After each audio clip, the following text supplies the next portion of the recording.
The coffee had gone cold in my hand when my phone rang. It was 3:47 p.m. on a Tuesday, and I'd been sitting in my home office in Scottsdale, looking at the paperwork scattered across my desk. Estate planning documents, transfer deeds, the kind of papers that are supposed to bring families together, not tear them apart. The name on my screen made me answer immediately. Gerald Chen, my estate attorney. We just met 2 days ago to finalize everything.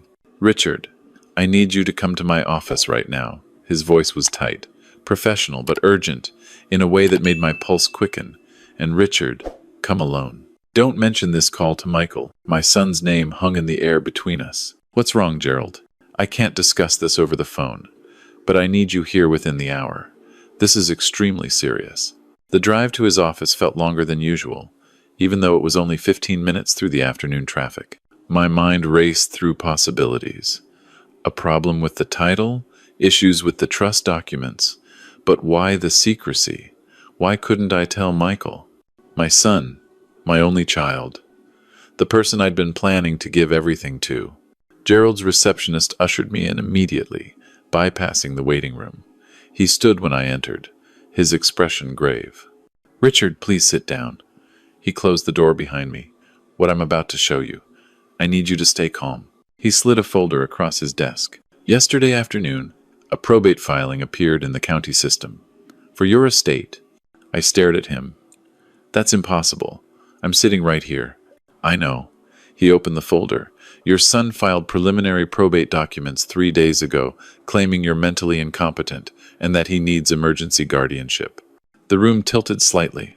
I gripped the arms of my chair. There must be some mistake. I thought so too.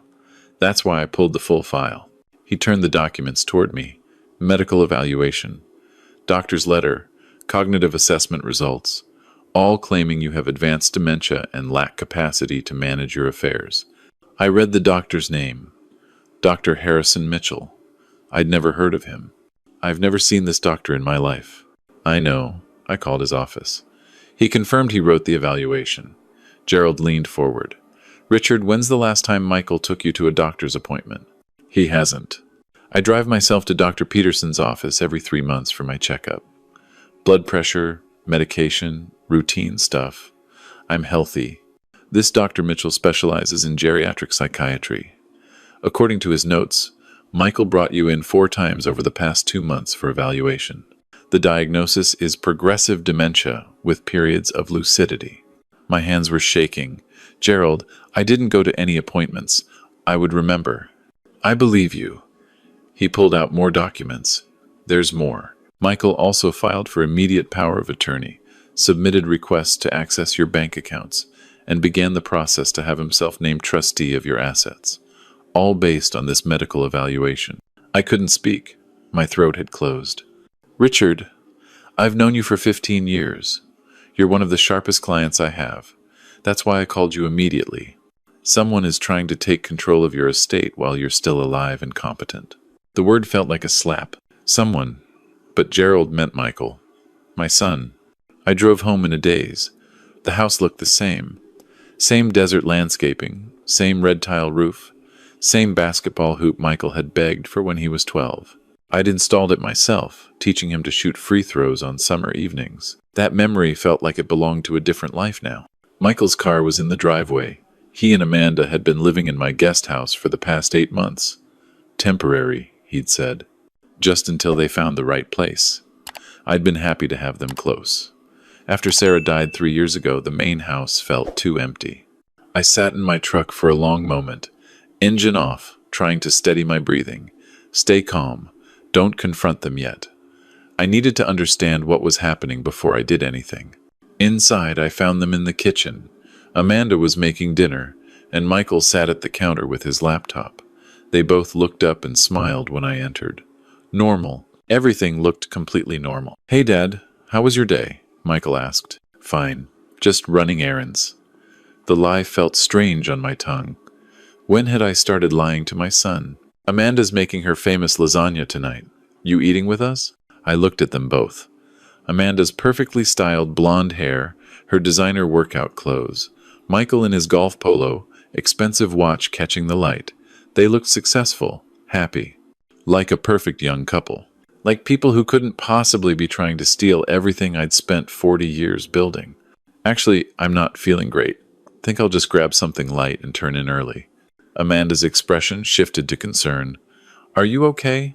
You do look a little pale. Just tired. Long day. You should see a doctor if you're not feeling well, Michael said. Want me to make you an appointment? The words sent ice through my veins. I managed to smile. I'm fine. Just need rest. In my bedroom, I locked the door for the first time in years. My hands were still trembling as I pulled out my phone and called Gerald back. I need to know everything, I said. Every document, every detail. He sent me digital copies. I spent the next 4 hours reading through medical records I'd never generated, evaluations I'd never sat for, assessments of a deteriorating mind that felt perfectly clear. Dr. Mitchell's notes were detailed, describing how I'd gotten lost driving to his office, how I couldn't remember what year it was, how I'd called Michael by my late father's name, how I'd become confused and agitated during simple memory tests. All lies. Elaborate, documented lies. But there was more. Gerald had pulled Michael's financial records as part of the estate planning. My son made good money as a financial advisor, or he was supposed to. But there were problems. Credit card debt, a failed investment, loan payments on a lifestyle they couldn't actually afford. The numbers told a story. Michael and Amanda were drowning, and my estate was their life raft. I barely slept that night. At 2 a.m., I heard them in the kitchen, voices low. I crept to my door, ear pressed against the wood. Has to be soon, Amanda was saying. That house in Paradise Valley won't stay on the market forever. I know. Chen's probably going to fight it, but once we have the guardianship order, he can't stop us. What if your dad goes to another lawyer? He won't. He doesn't even know we filed yet. And even if he tries, we have the medical documentation. No lawyer will take his case once they see the dementia diagnosis. How long until we can sell this place? Once I'm guardian. Maybe 3 months. We put him in that memory care facility in Mesa, sell the house, buy the Paradise Valley property for ourselves. The equity here, plus his investment accounts, should cover everything. My legs nearly gave out. I had to grip the doorframe. What about after? Amanda asked. I mean long term? Memory care is expensive. Facilities like that run through savings pretty fast. Nature takes its course. The casual way he said it. Like he was discussing a stock portfolio, not his father's life. I made it back to bed somehow. Lay there in the dark, staring at the ceiling, my entire world reassembling itself into something I didn't recognize. The next morning I called a number I'd found online. A private investigator named Susan Torres. We met at a coffee shop in Tempe, far from my neighborhood. I need to know if I'm crazy, I told her, sliding Gerald's folder across the table. She read through everything, her expression unchanging. Finally, she looked up. Mr. Donovan, you're not crazy. But you are in danger. She tapped the medical records. This is elder financial exploitation. If they succeed in getting guardianship, they'll have complete control of your assets and your person. They can put you anywhere they want, spend your money however they want, and you'll have almost no recourse. What do I do? First, we document your actual competency. I have contacts at Banner Health, real doctors who can evaluate you properly. Second, we gather evidence of the fraud. Third, we get you protected legally. And fourth, she met my eyes. You need to be very careful. You're living with people who are actively trying to take everything from you. That makes you vulnerable. The evaluation at Banner took 3 days. Cognitive tests, memory assessments, a full neurological workup. Dr. Sarah Patel, a geriatric psychiatrist, spent 4 hours with me. Mr. Donovan, I don't know what Dr. Mitchell was thinking, but you show no signs of dementia. Your cognitive function is excellent for your age. Better than average, actually. She handed me her report. This documentation proves you have full mental capacity. Armed with that report, Susan went to work. First, she called Dr. Mitchell's office, pretending to be a medical records clerk. I'm calling to confirm appointment dates for Richard Donovan, she said on speakerphone so I could hear. We have him down for visits on September 8th, 15th, 22nd, and 29th. Can you verify? Let me check. Yes. Those dates are correct. Michael Donovan brought his father in for all 4 appointments. After she hung up, Susan looked at me. You were where on those dates? I pulled up my calendar. September 8th, I was at my Rotary Club lunch. I'm never absent. September 15th was my poker night, same group I've played with for 20 years. September 22nd, I drove to Sedona for the day, have receipts from the restaurants. And September 29th, I was at my grandson's soccer game. Perfect. We'll get witness statements from all of those. Now, did Michael have access to your insurance cards? They're in my wallet, but he couldn't have. I stopped. My wallet. I thought I'd lost it for a few days last month. Found it in my car. He probably borrowed it, got photos of everything he needed. That's how they committed insurance fraud. He used your identity for the appointments. She made notes. Now, the hard part. We need to know what they're planning next. And for that, I recommend surveillance equipment in your own home. That's how I found myself, 3 days later, letting a security technician into my house while Michael and Amanda were out shopping. Small cameras, hidden in smoke detectors and air vents. Audio recorders in the common areas. Everything legal. Everything in my own home. The feed goes straight to your phone, the technician explained. You can monitor everything remotely, and it's all time-stamped and recorded. I felt sick doing it, but I remembered Amanda's voice at 2 a.m. Nature takes its course. The recordings proved everything. I watched them on my phone, sitting in my truck in a grocery store parking lot, unable to be in that house while I listened. Michael on the phone with the memory care facility. Yes, my father has advanced Alzheimer's. I need to reserve a room. Private but not too nice. He won't know the difference anyway. Amanda talking to a realtor. The owner will be highly motivated to sell. Family situation. We're thinking of listing at 850, but we'll take 800 if someone moves fast. My house. They were already pricing my house. But the worst was a video call I recorded between Michael and someone I didn't recognize.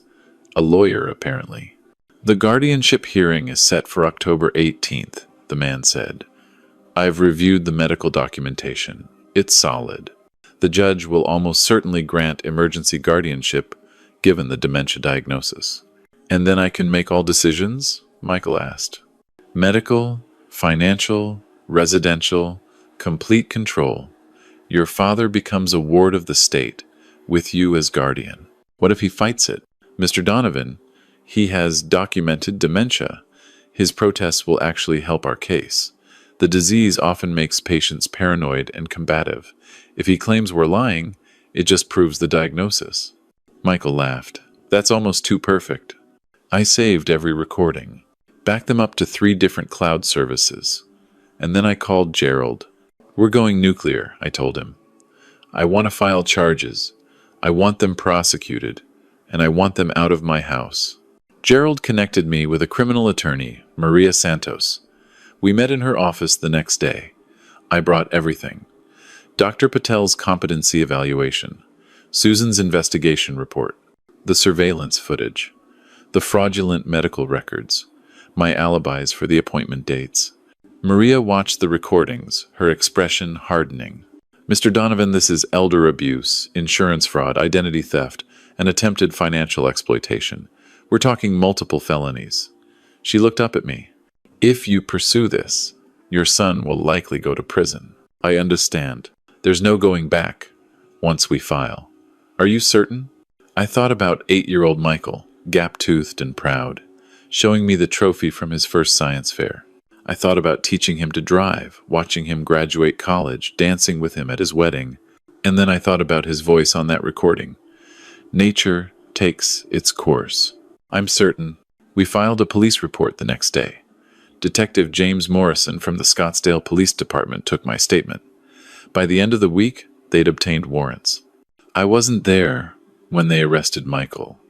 Susan had helped me move to a hotel 3 days earlier. I'd packed 1 suitcase while they were out, left a note saying I was visiting an old friend in Flagstaff, and disappeared. Detective Morrison called me that evening. Mr. Donovan, we've arrested Michael and Amanda Donovan. They're being charged with elder abuse, insurance fraud, identity theft, and attempted financial exploitation. Bond is set at $100,000 each. I thanked him and ended the call. Sat there in that sterile hotel room, staring at nothing. My son was in jail. Because of me? No. Because of his choices. The preliminary hearing was 3 weeks later. I sat in the back of the courtroom, watching my son in an orange jumpsuit. He looked smaller somehow, older. When his eyes found mine, I saw shock, then anger, then something that might have been fear. The prosecutor laid it all out. The fraudulent medical records, the forged documents, the surveillance footage of them planning to institutionalize me and sell my assets. The life insurance policy Michael had tried to take out on me without my knowledge, claiming power of attorney. That was the detail that made even the judge's expression shift. Michael had tried to insure my life for $2 million. The defense attorney argued it was all a misunderstanding. Michael was just worried about his father's health. But then the prosecutor played the audio. Nature takes its course. The courtroom went silent. The judge denied bail reduction. They'd stay in custody until trial. Over the following months, I had to rebuild my life. Gerald helped me create an irrevocable trust, protected from any future claims. I changed all my passwords, got new bank accounts, and updated my will. Everything I owned would go to charity. The house, the investments, all of it. I set up a modest trust for my grandson, but it wouldn't be accessible until he turned 30, and Michael would never be able to touch it. I sold the house in Scottsdale. Too many memories, both good and poisoned. Moved to a smaller place in Fountain Hills with a view of the mountains. Started over. The trial was hard, having to testify against my own son, watching the evidence parade past, each piece a small knife. The prosecutor was efficient. The defense had no real answer for the recordings, the fake medical records, the fraudulent documents. The jury took 4 hours. Guilty on all counts. Michael got 3 years in prison. Amanda got 18 months. They were also ordered to pay restitution for legal fees and the cost of my security measures. The judge's words at sentencing stayed with me. You didn't just steal from your father's bank account. You tried to steal his dignity, his autonomy, and his remaining years. This court finds that particularly egregious. I didn't speak at the sentencing, didn't submit a victim impact statement. Everything I had to say, I'd already said through my actions. People ask me now if I regret it, if I wish I'd handled it differently, found a way to reconcile. Here's what I've learned. Love without boundaries isn't love. It's enabling. For years I confused the two. I'd given Michael everything. Private schools, college tuition, seed money for his business, bail money when he had his DUI at 23. Every time he asked, I said yes, because that's what I thought good fathers did. But I never taught him that actions have consequences. I never showed him that my generosity had limits. And when he was drowning financially, when he'd made bad choices that destroyed his own future, I'd trained him to see me as a solution instead of a person. I was an ATM, not a father, and I'd helped create that dynamic. The hardest part wasn't losing my son. It was accepting that I'd lost him years ago, I just hadn't noticed. The person who planned to institutionalize me, who discussed my death like a financial inconvenience, who forged medical records and committed fraud, that person wasn't the boy I raised. Or maybe he was, and I just refused to see it. My grandson visits sometimes. He's 12 now, asks careful questions about where his dad is. I tell him the truth, age-appropriate but honest. His father made bad choices and hurt people, and now he's facing the consequences. "But you're okay, Grandpa?" he asked last month. "I'm okay. Better than okay, actually. And I am. I volunteer at a senior center now, teaching people about elder abuse prevention. I talk about warning signs, financial pressure from family members, sudden interest in your assets, requests for joint accounts or power of attorney, isolation from friends and other family. I teach them what I learned too late. Documentation is everything. Keep your own copies of medical records. Stay connected with friends who'll notice if something's wrong. Have a lawyer who works for you alone, and trust your instincts. If something feels wrong, it probably is. Last week, a man came to one of my presentations. 73, recently widowed. His daughter wanted him to sell his house and move in with her family. He couldn't explain why, But something felt off. After the presentation, he pulled me aside. She's been having financial troubles. And last week I caught her taking photos of my bank statements. Document everything, I told him. Get a good lawyer. Set up your estate protection now while you have full capacity. And whatever you do, don't sign anything without independent legal review. I gave him Gerald's number. Maybe I couldn't save my own relationship with my son, but I can help others protect themselves. I can make sure other people don't end up where I was, sitting in a lawyer's office, discovering their child saw them as a payday instead of a parent. This morning, I sat on my back patio watching the sunrise over the mountains. The air was cool, the coffee hot. My phone was off. No one was planning to steal from me, lie about me, or lock me away. I was alone. But I wasn't lonely. Alone, I've discovered, is when no one can exploit your love. Alone is when your peace belongs entirely to you. Alone is when you finally stop confusing generosity with weakness, love with enabling. People ask if I'd take Michael's calls from prison, if I'd visit, if I'd give him another chance. The answer is no, not because I hate him, but because loving someone doesn't mean letting them hurt you. It doesn't mean financing their mistakes or absorbing their consequences. Real love includes accountability. And the most loving thing I can do for my son now is let him face the full weight of what he's done. Maybe in prison, with nothing to inherit and no one to manipulate, he'll finally learn the lessons I failed to teach him. That actions have consequences, that people aren't resources, that love is earned through respect, not extracted through exploitation. I hope he learns those lessons. I genuinely do. But whether he does or not, I've learned mine. I'm 70 now. However many years I have left, they're mine. My money, my house, my time, they belong to me.